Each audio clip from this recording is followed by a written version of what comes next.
My mind was racing. What would I say? Where should I start? How should I overcome my stage fright? I just didn't know. I mean, I could start with our trip up into the Rincon Mountains, where Ben and I, he was about Harper's Age. We hiked up the full mountains. One of my first hikes. We ran out of water. We ran out of food. We ran out of daylight, and I had no flashlights. We made our way back in the dark, listening to mountain lions stalk us. But why would I bring that up at a wedding reception? It has no point. It's just a story. My mind was racing. It took me to the time I first met Chris and Kim. And I'm telling you, when I first met them, my life seemed so boring. Chris spent time in the special forces, or so I thought. And I think his current job is just a cover for his continued activity. Why would I bring that up? I really thought that too. Why would I bring that up at a wedding rehearsal, or running reception dinner? It has absolutely no point. I thought I would tell you about Sam, Ben, and Jack's cinnamon rolls, and their cul-de-sac adventures, and their fond memories of reading recipes, and looking forward to one episode of Little House on the Prairie.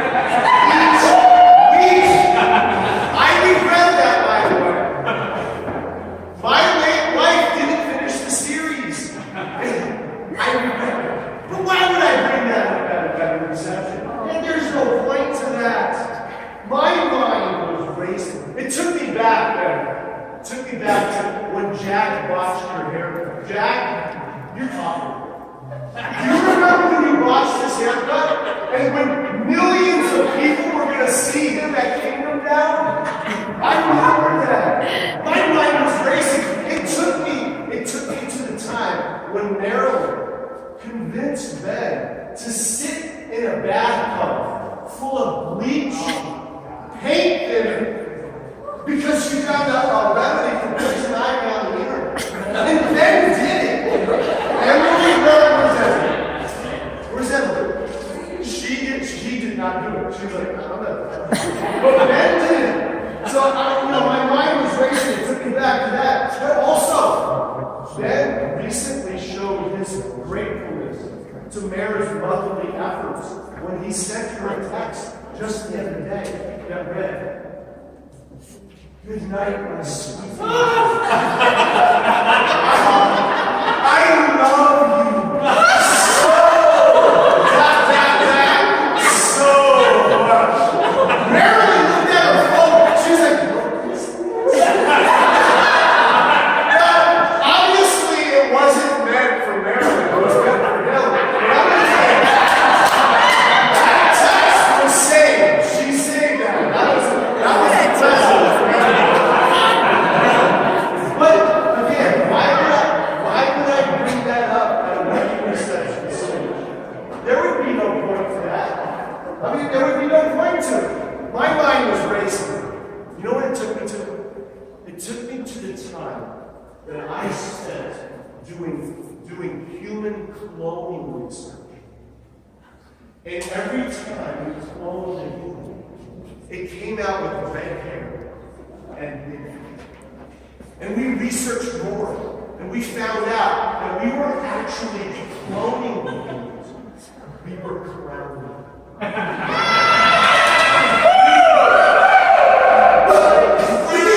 tried to fit that into the speech, but it wouldn't fit. There would be no point to it. My head was circling. It was racing. I couldn't figure out what to do in this speech. It took me to a radio, hanging on the back of my dad's cheek, tuned to a Democrat station to keep the boxes. 3 days later, those foxes came back.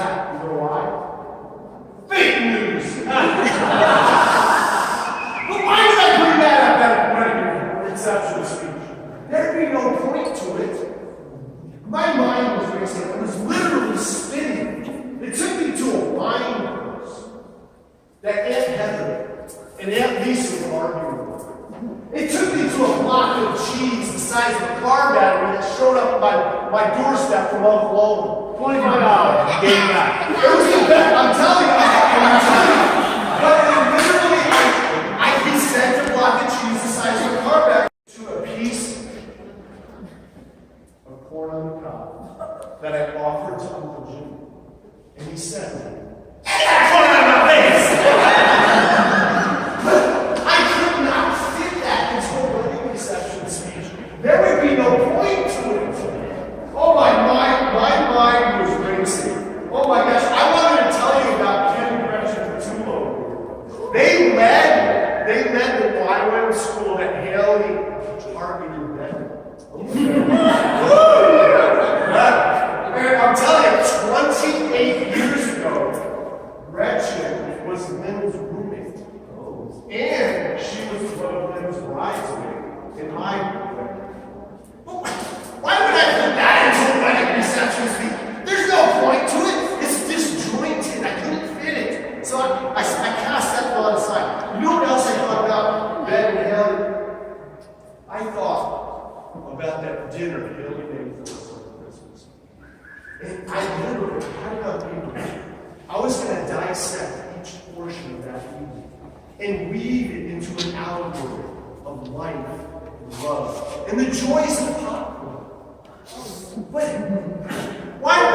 how would I do that? I couldn't get that into a wedding reception speech. There would be no point to it. My mind was racing. I bumped into John Moore at Wegmans just the other day. I did. But the thing was, John Moore, Jack, Marissa, John Moore owns a steak shop now. He can sponsor you.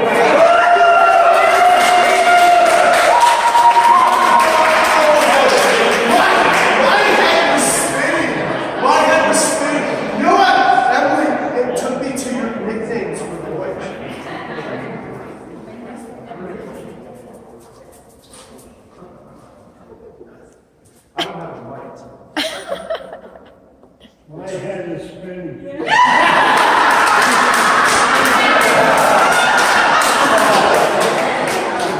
It took me to Emily's nicknames. Emily nicknamed Ben, Jack, and Alex. Benjamin Free, Alex Lily, and Jack Magilli. And my head continued to spin. I wanted to tell everybody about Alex's Lotus Man stories, but that wouldn't fit. I couldn't fit that into a wedding reception speech. Then Mare had an award that she gave out that Jack always won this award. Poopy Pants Award.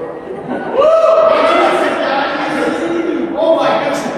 Has anybody seen the mullets in the house? Yeah. All right? We got two rockin' mullets in here. Christian Murray. Yeah.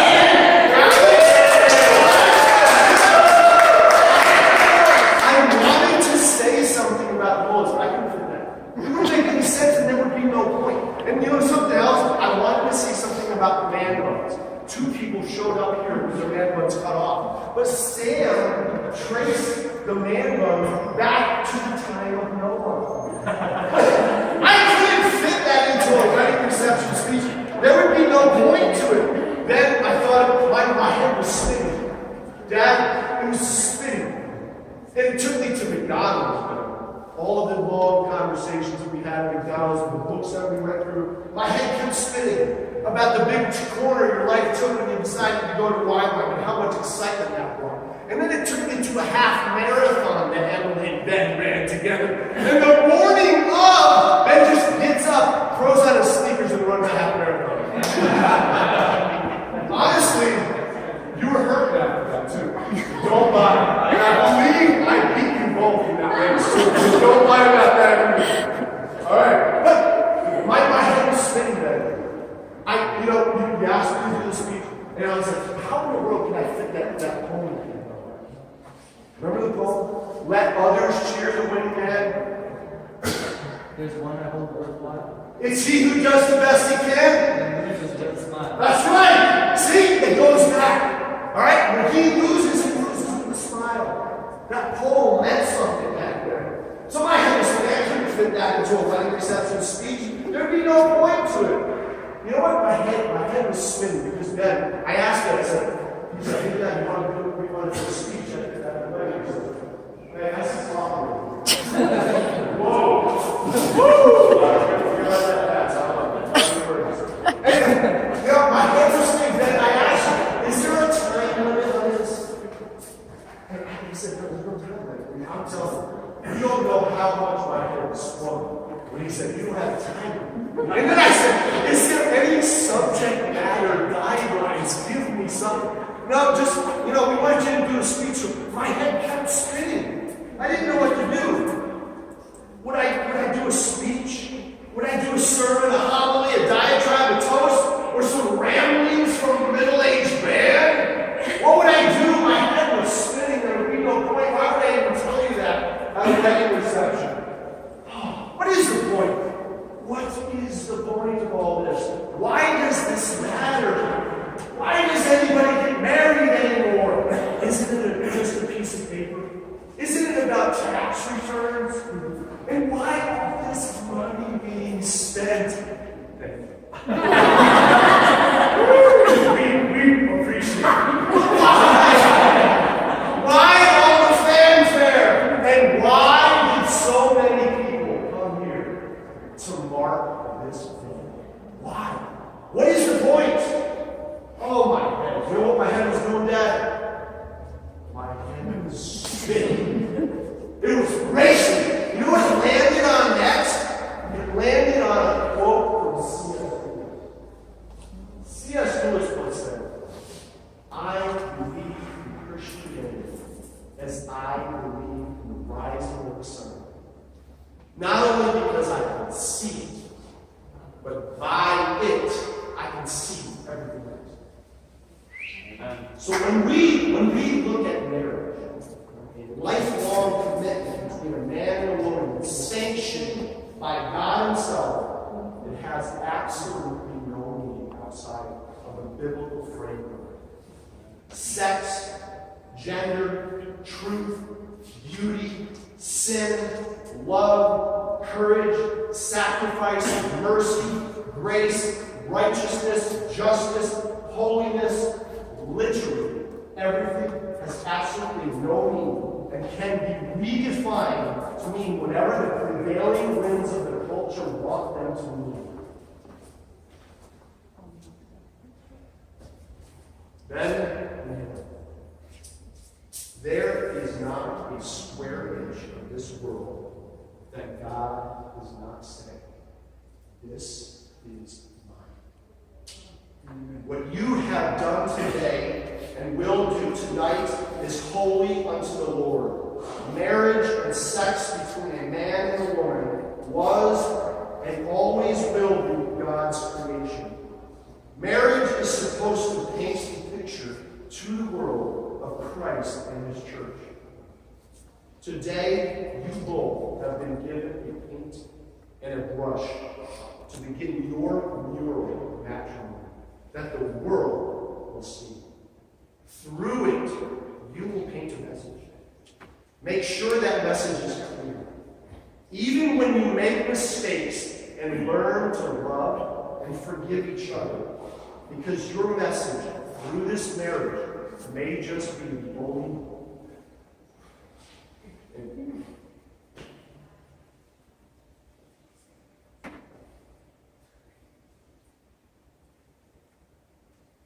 it may just be the only Bible that takes care of this world without believing. It may become the sinner's gospel in the scoffer's creed. Make sure that message is clear. Ben and Hailey, you are surrounded this day, and I hope that you will surround yourselves throughout your life with people that are at various stages of their own murals of matrimony. Haka and Becca have been painting a picture for me my entire life of Christ and His church.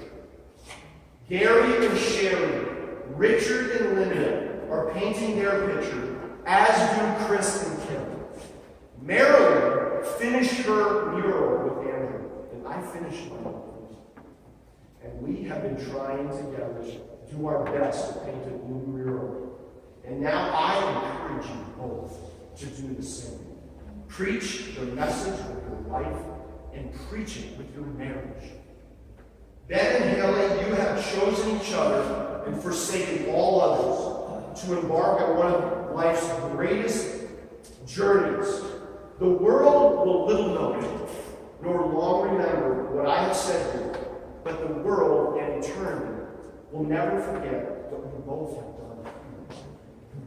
You have made a commitment before God and man that you will love and respect each other until your dead. You must now be dedicated to the unfinished work that is stretched out before you all.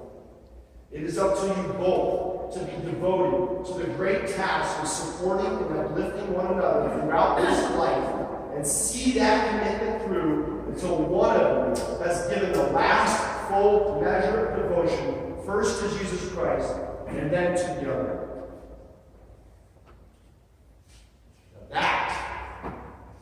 That's the hope. That is worth spending God's money. That's why this matters. That's why it's worth celebrating. Congratulations, Ben and Hailey. I could not be more proud and excited for you both. May the Lord bless and keep you both. May He make His face to shine upon you and give you peace. And what God has joined together to this day, let no one dare separate. And all God's people said, Amen.